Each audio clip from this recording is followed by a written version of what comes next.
What's up YouTube, welcome back to the channel. I hope you're all doing well. For today's video, I want to have a serious conversation sitting down here to talk about letting go of your past self so you can now evolve into the person you were meant to be and embrace new and future opportunities that might be better for you, that might have been waiting for you. Now, this might sound like a really crazy video, but this is something that I believe is going to be beneficial in the sense of pushing you to start tapping into your potential and knowing that I do believe in you and that anything is possible. Now, the first thing to actually start letting go of your past self and embracing who the future version of you is meant to be is to start acknowledging your path, right? Acknowledging where you came from and acknowledging where you are right now. You've come a long way from day one. And if we're talking specifically about trading, no matter how far along you are in this path, the first thing you did was to even consider getting into it. And maybe at this point, you're well deep into it, whether you are green or negative on the journey, you are here. And that takes a lot of guts to take it this far. Trading is not easy. Everyone says that. It's a simple truth, and it's inevitable to lose money in this space.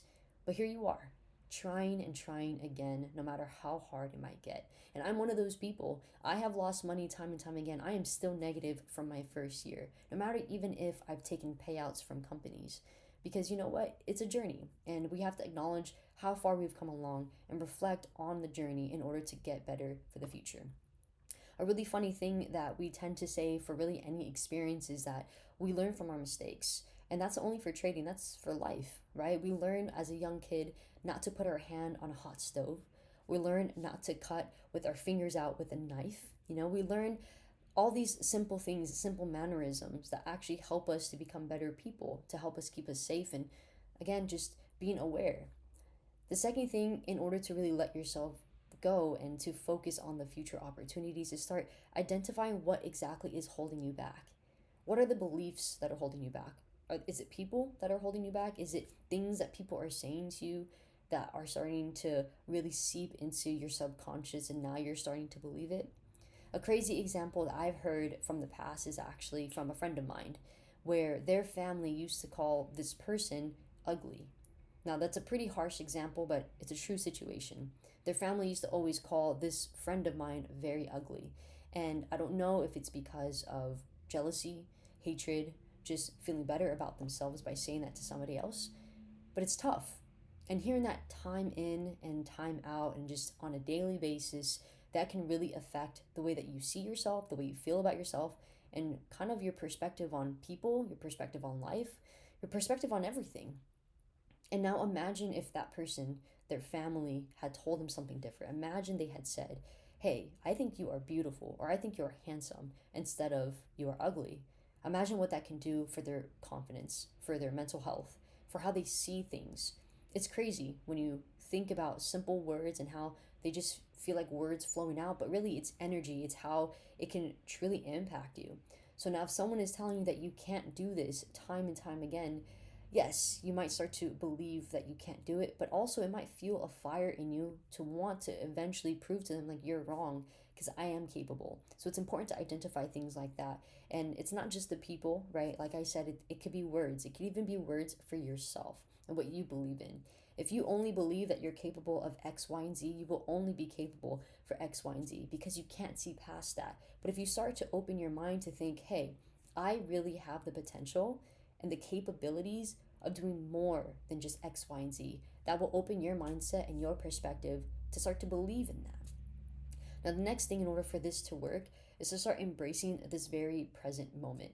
I know that sounds a bit silly and a little off because you've already been reflecting about your past and recognizing what's holding you back. But if you're able to recognize in this very moment that you are ready for change, that is the first step towards really making the plan to make it happen.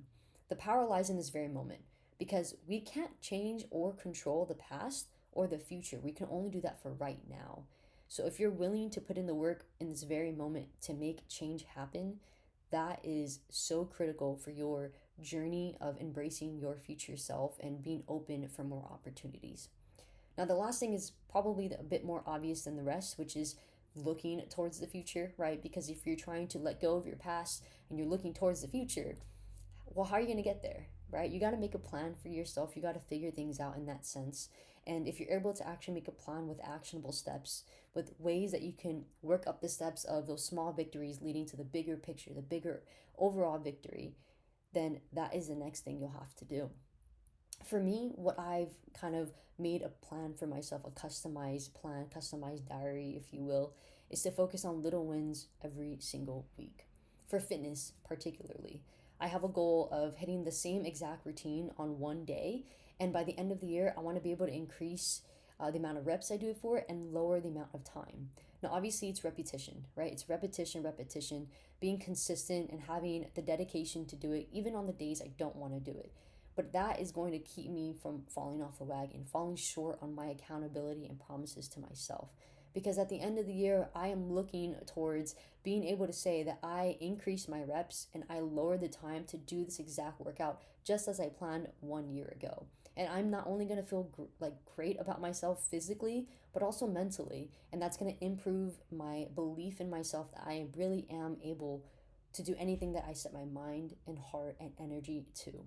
So I really hope you guys enjoy this video. I really hope you're able to apply this for your trading and just consider where you've been, where you are right now, where you want to be, and start having faith in yourself that anything is possible. I'm going to go and wrap it up with one final example of looking at those top 10% traders that are consistently profitable and that are actually out here making money. This example is Paladin. Now, I don't know him personally. I've only seen him through the internet. But based off the research and videos and podcasts I've listened to from him, he came from a pretty crazy upbringing, right? The reason why he got into trading, how he got started, what it took to get to where he is right now, it's incredible. And if you haven't taken the time to go check him out, I would recommend it because it's an inspiring story.